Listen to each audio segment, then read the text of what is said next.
మిత్రులారా, మిత్రుడు పృథ్వీరాజ్ చదువుకునేటప్పటి నుంచి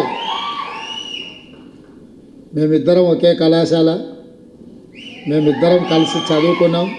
నాకు చాలా మంచి మిత్రుడు, కానీ ఆయనలో కళాకారుడు కవి ఉన్నాడని పాడతాడని నాకు ఇప్పుడే మొదటిసారి సంగంరెడ్డి సత్యనారాయణ గారు తెలంగాణ ఉద్యమంలో ఎంత క్రియాశీలక పాత్ర పోషించిండో మాకందరికి తెలుసు. వారందరూ ఈరోజు ఈ కార్యక్రమాన్ని ఏర్పాటు చేసి తెలంగాణ సమాజంలో చైతన్యం ఉన్నది, సమాజ చైతన్యం కోసం జీవితాలనే త్యాగం చేసి గజ్జగట్టి గలం విప్పి భుజం మీద గొంగడేసుకొని సమాజాన్ని దొరలకు వ్యతిరేకంగా చైతన్యం చేస్తూ ప్రజాస్వామిక విలువలను కాపాడాలి, పేద ప్రజలకు ముఖ్యంగా దళితులకు, గిరిజనులకు, బడుగు బలహీన వర్గాలకు, మైనారిటీలకు, మహిళలకు న్యాయం జరగాలి. వాళ్ళు అభివృద్ధి చెందినప్పుడే ఈ సమాజం నిజమైన అభివృద్ధి సాధించినట్టు అని చెప్పి గద్దరన్న నిరంతరం పరితపించాడు. నాకు బాగా గుర్తు, సంవత్సరం గుర్తులేదు, కానీ మేము కాలేజీకి వెళ్ళే రోజుల్లో అచ్చంపేటలో గద్దరన్న కార్యక్రమం ఉండే. ఆ కార్యక్రమాన్ని ఆనాడు ప్రభుత్వాలు అడ్డుకోవాలని చూస్తే వేలాది మంది గ్రామాల నుంచి ఎడ్ల బండ్లు కట్టుకొని గద్దరన్న అచ్చంపేట కార్యక్రమానికి తరలి వెళ్ళింది నాకు బాగా గుర్తు. ఎందుకంటే మా గ్రామమే ఆ రోజు గద్దరన్న కార్యక్రమానికి వెళ్ళినప్పుడు అప్పుడు గద్దరన్న గొప్పతనం నాకు తెలీదు. మొదటిసారి గద్దరన్న పేరు అప్పుడు నేను వినడం జరిగింది. ఆ తర్వాత తెలంగాణ రాష్ట్ర సాధనలో తెలంగాణ జనసమితి కావచ్చు, బెల్లి లలిత గారు కావచ్చు, గద్దరన్న కావచ్చు, వీళ్ళందరూ కూడా ఈ రాష్ట్రాన్ని ఆకాంక్షించిన వారిలో ముందు వరుసలో ఉండి ఈ ఉద్యమాన్ని ముందుకు నడిపించు. సరే, రాజకీయంగా వాళ్ళు ఈ ఉద్యమాన్ని వాడుకోకపోయి ఉండొచ్చు, రాజకీయ స్వార్థానికి వాడుకోవాలన్న ఆలోచన కూడా వాళ్ళకి రాకపోయి ఉండొచ్చు. కొద్దిమంది వీళ్ళందరూ చీమలు పెట్టిన పుట్టలో పాములు చేరి రాజకీయ పార్టీలుగా ఎదిగి అధికారంలోకి వచ్చి ఏ త్యాగాల పునాదుల మీద రాష్ట్రం ఏర్పడి ఏ త్యాగాల పునాదుల మీద ఈ రాష్ట్రాన్ని సాధించడమో ఆ పునాదుల మీదనే అధికారంలోకి వచ్చి ఆ అధికారాన్ని అడ్డం పెట్టుకొని అణిచివేసే కార్యక్రమం జరుగుతున్నప్పుడు మళ్ళీ గద్దరన్న నా అవసరం ఈ సమాజానికి ఉన్నది, మళ్ళీ నేను నా బాధ్యతను నెరవేర్చాలి అని చెప్పి ఆయన గొంగడి భుజం మీద వేసుకొని మళ్ళీ బయలుదేరాడు. ఆ విధంగా మళ్ళీ తెలంగాణ ఉద్యమం అదే తుది తెలంగాణ ఉద్యమంగా మారాలి. ఇక ఈ తెలంగాణ సమాజం మళ్ళీ ఉద్యమాల బాట పట్టొద్దు, ఈ తెలంగాణ సమాజంలో ప్రజాస్వామిక తెలంగాణ ఉండాలి, ప్రజలెన్నుక ప్రభుత్వం రావాలి, ప్రజాపాలన జరగాలి అని గద్దరన్న కోరుకున్నాడు. గద్దరన్న ఆరోగ్యం బాగలేకపోయినా బట్టన్న చేస్తున్న పాదయాత్రలో ఆదిలాబాద్ నుంచి ఖమ్మం జిల్లా వరకు ఎప్పుడు అవకాశం వచ్చినా వారు పాల్గొన్నారు. వారిచ్చిన స్ఫూర్తి మాకందరికీ ఆనాటి పాలకుల మీద కొట్లాడడానికి ఎంతో మనోధైర్యాన్ని ఇచ్చింది. అప్పుడప్పుడు ఈ పోరాటంలో నిరాశ నిస్పృహ కలిగినప్పుడు నేను గద్దరన్నను లోతుకుంటే ఇంటికి వెళ్ళి కలిసేవాడిని. చాలామందికి తెలియదు ఆ విషయము. అప్పుడప్పుడు వెళ్ళి గద్దరన్నతో కూర్చొని మాట్లాడేటోళ్ళు. గద్దరన్నతో మాట్లాడితే 1000 ఏనుగుల బలం వచ్చేదే, కొట్లాడొచ్చు, వీని పడగొట్టవచ్చు అనే ధైర్యం వచ్చేది. ఆ ధైర్యమే ఘడీల రూపంలో నిర్మించుకొని ఇనుప కంచెలేసుకొని తెలంగాణ ప్రజల యొక్క చెమట వాసన చూడని నేను తెలంగాణ ప్రజలకు ప్రవేశం లేదు ఈ గడీలో అని విర్రవీగినరో ఆ గడీల తలుపులు బద్దలు కొట్టి తెలంగాణ ప్రజలందరినీ ఇది మీది, మీ రక్తాన్ని చెమటగా మార్చి చెల్లించిన పన్నులతో నిర్మించిన భవనాలు భవంతులు ఇవి పేద ప్రజల యొక్క అభ్యున్నతి కోసం పరిపాలన నిర్ణయాలు తీసుకోవడానికి ఉపయోగించాలి, అందుకే దీనికి జ్యోతిరావు పూలే గారి పేరు ఉండాలి అని చెప్పి మా ఒత్తిడితో మా పోరాటంతో మేము ప్రకటించినాం.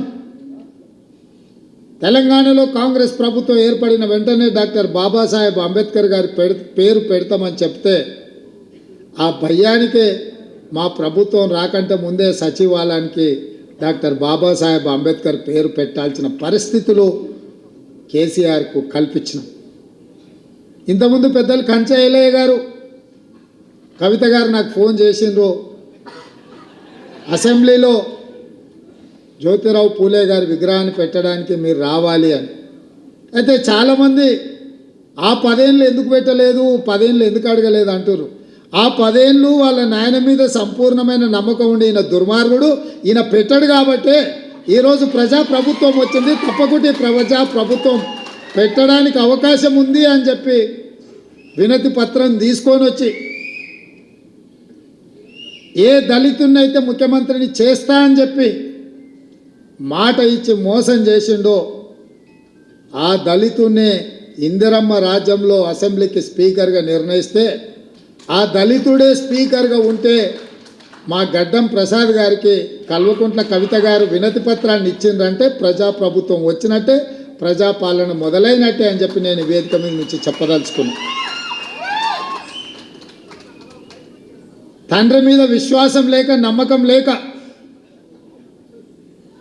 తండ్రి ఈ ప్రజాపాలనకు వ్యతిరేకి అని తెలిసి చెప్పడానికి బేసిజం అడ్డం వచ్చిందేమో నాకు తెలియదు. కానీ అందుకే 10 సంవత్సరాల తర్వాత ఏర్పడ్డ కాంగ్రెస్ ప్రభుత్వంలో స్వేచ్ఛగా వాళ్ళు కూడా వచ్చి వినతి పత్రాలు ఇచ్చేటంత స్వేచ్ఛను కాంగ్రెస్ పార్టీ ఇచ్చింది అని అంటే ఇంతకంటే ఇంకేం కావాలి?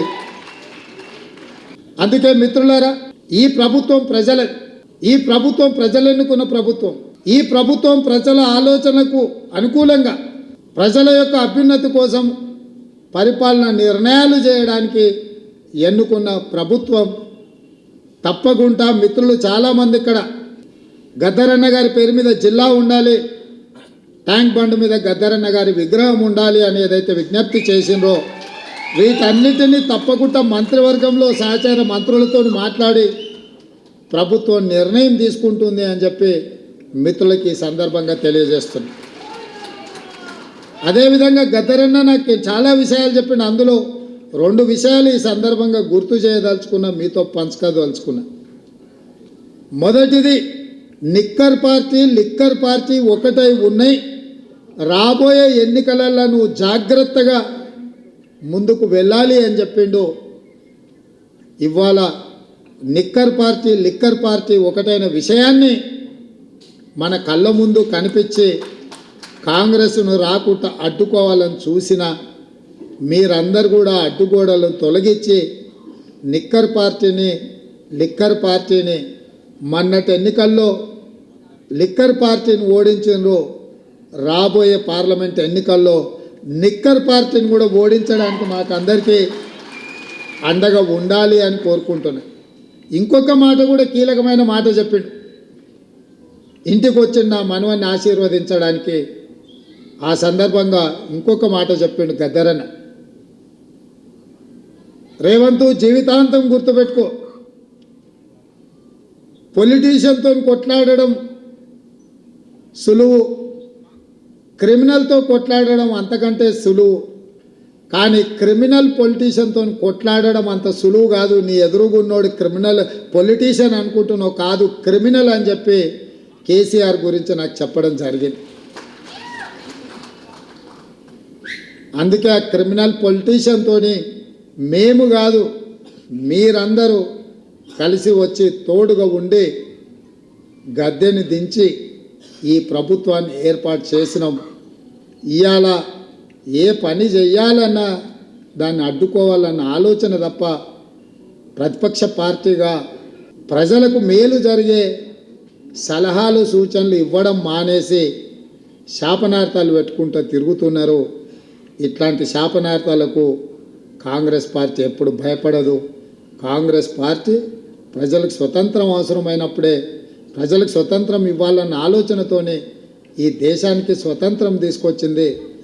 ప్రజలు తెలంగాణ కోరుకుంటున్నారు అంటే అన్ని త్యాగాలకు వెరవకుండా తెలంగాణ రాష్ట్రం ఇచ్చింది.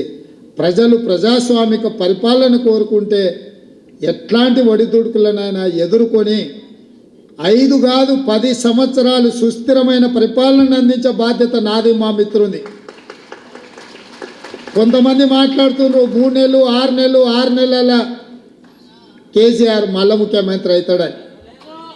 అయ్యా, అనుకునేటోళ్లకు ఆశపడేటోళ్లకు ఒక మాట చెప్పదలుచుకున్నా. మొన్నటి ఎన్నికలల్లో ప్రజలు బొక్కలు ఇరగొట్టి బోర్లు పడేసారు. మీ బొక్కలే చక్కగా కాలేదు, ఏ రకంగా మళ్ళీ ఈ రాష్ట్రానికి ముఖ్యమంత్రి అవుతామని పగటి కాలాలు కట్టురు చేసి చూడండి ప్రయత్నం తెలుస్తుంది మీకు ప్రజల యొక్క ఆగ్రహం. ఆనాడు నాదెండ్ల భాస్కరరావు గిట్లాంటి వేషాలు వేస్తే ఊర్లకు ఒక్కరిని కూడా రానియలే ప్రజలు. ఇవాళ అట్లాంటి ఆలోచన ఎవడన్నా చేసిండంటే గ్రామాలలో ఇక్కడ ప్రజలు గోరీలు కడతారు. మళ్ళీ మీ గోరి మీరు కట్టించుకోవాలనుకుంటే బతుకుండగానే తెలంగాణ ప్రజలు మీకు గోరి కట్టాలనుకుంటే ఇట్లాంటి విపరీతమైన కోరికలు మీ మెదడులో వస్తాయి. అది మీ ఒంటికి ఇంటికి మంచిది కాదు. ప్రజలెన్నుకున్న ప్రభుత్వాన్ని ప్రజలకు మంచి పరిపాలన అందించడానికి ప్రతిపక్షంగా సలహాలు సూచనలు ఇవ్వండి. మా ప్రభుత్వం ఎప్పుడు ద్వారాలు తెరిసే ఉన్నాయి. చేతనైతే సలహాలు ఇవ్వండి, ప్రతిపక్ష పాత్ర పోషించండి తప్ప. అక్క కూడా ఇంతకుముందు అన్నది, ఏంది తమ్మి గవాడు గని మాటలు మాట్లాడుతుంటే నువ్వేం అంటలేవని. నేను అక్కతో చెప్పిన, అక్క వాడి అక్కసే వెళ్ళగక్కుతున్నాడు, మనకెందుకు, మనం కుర్చీలో కూర్చోవడమే మనకి వేసే శిక్ష. అందుకే అసెంబ్లీలో కూడా బయటకు పోనీయలేదు అక్క, అనే కూర్చోబెట్టిన బిడ్డ నువ్వు చేసిన పాపాలని మేము చెప్తాం, వినడమే నీకు మేము వేసే శిక్ష అని చెప్పి అసెంబ్లీలో కూడా చెప్పినాం. అసెంబ్లీ సస్పెండ్ చేస్తామంటే వద్దని చెప్పిన. మా స్పీకర్ గారికి విజ్ఞప్తి చేసిన, స్పీకర్ సార్ ఎవరిని బయటకు తోలక వాళ్ళని అందరినీ కూర్చోబెట్టి తలుపులు మూయి వాళ్ళు చేసిన తప్పులని మా బట్టి గారు ఆర్థిక శాఖ నుంచి విద్యుత్ శాఖ నుంచి వైట్ పేపర్ పెట్టిండు. వాళ్ళు చేసిన పాపాలన్నీ మొత్తం లెక్కగట్టి చెప్తున్నాడు, వినాల్సిందే. ఆ పాపాలు చేసిన ఆ ఘోరాలు ప్రజలకు చెప్తున్నప్పుడు వాళ్ళు వినాల్సిందే అని చెప్పి నేను చెప్పడం జరిగింది. అందుకే మిత్రులారా, ఇది ప్రజాస్వామిక ప్రభుత్వం, ప్రజలు ఎన్నుకున్న ప్రభుత్వం కాబట్టే గద్దరన్న జయంతి వర్ధంతులను అధికారికంగా చెయ్యాలని ప్రభుత్వం నిర్ణయం తీసుకున్నది. దాన్ని శాసనం చేయడం జరిగింది. ఇదే కాదు, మొన్న సినీ ప్రముఖులందరూ కూడా నన్ను కలవడానికి వచ్చి చాలా విషయాలు ప్రస్తావిస్తూ గత ప్రభుత్వంలో నంది అవార్డులు ఉండేటివి మీరు పునరుద్ధరిస్తే బాగుంటుంది అని చెప్పి సినీ ప్రముఖులందరూ నన్ను అడుగుతూ వాళ్ళకు ఒక మాట చెప్పిన, నంది అవార్డులు కాదయా, ఖచ్చితంగా మా ప్రభుత్వం అవార్డులు ఇస్తుంది, ఆ అవార్డుల పేరు గద్దర్ అవార్డులు ఉంటాయని చెప్పిన. తెలంగాణ రాష్ట్రంలో కవులకు, కళాకారులకు, సినీ ప్రముఖులకు రాష్ట్ర ప్రభుత్వం తరఫున అధికారికంగా ఇచ్చే అవార్డులకు గద్దర్ అవార్డ్స్ అనే పేరు పెట్టి గద్దరన్నను గౌరవించుకుందామని చెప్పి ఈ వేదిక మీద నుంచి చెప్తున్నా. ఇదే శాసనం, ఇదే జీవో అని చెప్పి, నా మాటనే జీవో.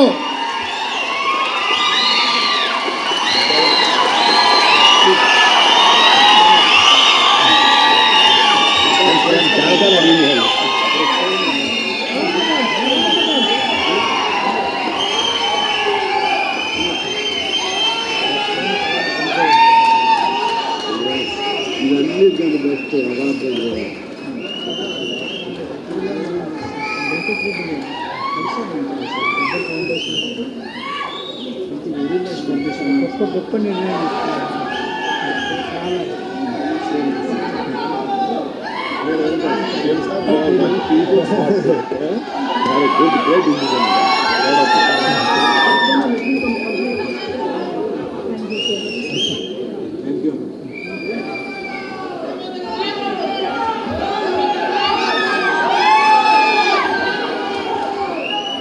మిత్రులారా,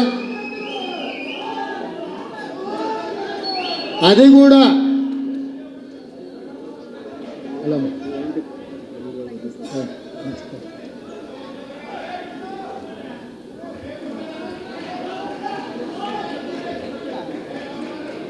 వివిధ భాషలలో గద్దరన్నకు గొప్ప గుర్తింపు ఉంది. కానీ తెలంగాణ రాష్ట్రము, ఈ తెలంగాణ ప్రజలు ఎన్ని తరాలైనా గుర్తుపెట్టుకోవాలంటే గద్దరన్న పేరు మీదనే గద్దరన్న పురస్కారాలను ఈ కవులకు, కళాకారులకు, సినీ ప్రముఖులకు ఇవ్వాలి అని నిర్ణయం తీసుకున్నాం. మొన్న వాళ్లకు చెప్పిన, ఈరోజు ఈ వేదిక మీద నుంచి తెలంగాణ సమాజానికి చెప్తున్నా, నా మాటనే శాసనం, నా మాటనే జీవో గద్దరన్న పేరు మీద అని ఈ సందర్భంగా తెలియజేస్తుంది. అది కూడా ఈ సంవత్సరం ఉగాది పండుగ చేసుకున్న వచ్చే సంవత్సరం నుంచి జనవరి 31 తారీఖు నాడు గద్దరన్న జయంతి నాడే వచ్చే సంవత్సరం నుంచి ఈ కార్యక్రమాన్ని చేయడం ద్వారా ప్రతి గద్దరన్న జయంతి నాడు ఈ పురస్కారాలను ఆ కవులకు కళాకారులకు అందించడం ద్వారా వారిని స్మరించుకునే అవకాశం తెలుగు ప్రజలకు తెలంగాణ ప్రజలకు ఆయన అభిమానులకు అందరికీ కూడా ఉండాలన్న ఆలోచనతోనే ఈ నిర్ణయం ఇక్కడ ప్రకటిస్తున్న. తప్పకుండా మా సహచార మంత్రులు నా నిర్ణయాన్ని ఆమోదిస్తారని, ఈ నిర్ణయానికి తప్పకుండా అండగా నిలబడతారని నేను భావిస్తున్నా. తొందరలోనే గవర్నమెంటు ఈ కార్యక్రమాలను ముందుకు తీసుకెళ్తుంది. సినీ ప్రముఖులకు కూడా నా విజ్ఞప్తి, మా లిజెండ్ మా బ్రాండ్ అంబాసిడర్ గద్దరన్న పేరు మీద మీకు ఎవరికి మా తెలంగాణ లిజెండ్ మా తెలంగాణ బ్రాండ్ అంబాసిడర్ మా గద్దరన్న మీద మీకు ఎవరికి పురస్కారం వచ్చినా అది మీకు ఒక గొప్ప అవకాశంగా భావించి ఈ కార్యక్రమాన్ని అందరూ కలిసి ముందుకు తీసుకెళ్ళాలి, విజయవంతం చేయాలి అని తెలియజేస్తూ వారి అభిమానులందరికీ మరొకసారి కృతజ్ఞతలు తెలియజేస్తూ సెలవు తీసుకుంటున్న మిత్రులారా. ధన్యవాదాలు సార్.